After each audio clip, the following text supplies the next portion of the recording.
My name is Sam. When I was younger, I had I guess, a tag name, but just any words that I thought were cool.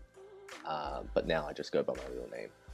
I first got into street art and graffiti around the age of 13, um, basically the start of high school. As far back as I can remember, I've always drawn cartoons and pictures and things like that. And then as I got into high school, that's when I transitioned over into graffiti or street art. Before that, I was just drawing, using a lot of ink, permanent markers, pens, and things like that. Since high school, I've learned to use other mediums like brushes, acrylic paint, um, water paint, just almost everything. But I still mainly just use spray paint.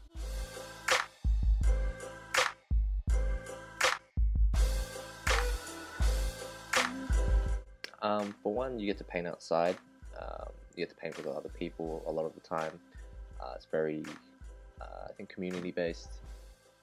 And also, it's good to have your art just out there so the general public can see it as well. It's not always to send a message, although it can be used for that. And a lot of people do, I suppose, more of the graffiti side. They do it for to get their name out and things like that.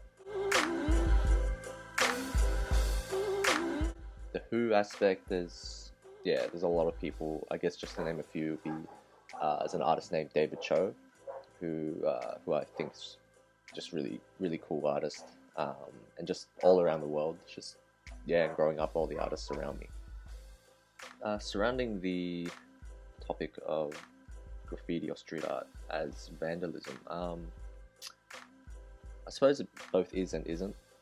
There's a side which is obviously legal, where people pay for certain murals and things like that to get done.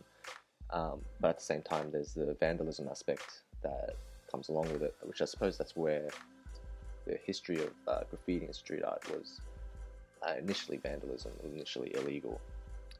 So it's basically both. Um, yeah, it has the potential to be vandalism, and it also has the potential to be art, I suppose. Yeah.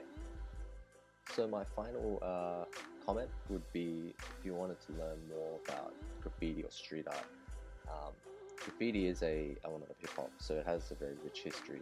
So if you wanted to dig deeper, I suggest you look more into the history of hip hop and how these elements originated. If you are interested in things like this, I suggest just start with drawing on paper, using pens, acrylic paints, and things like that.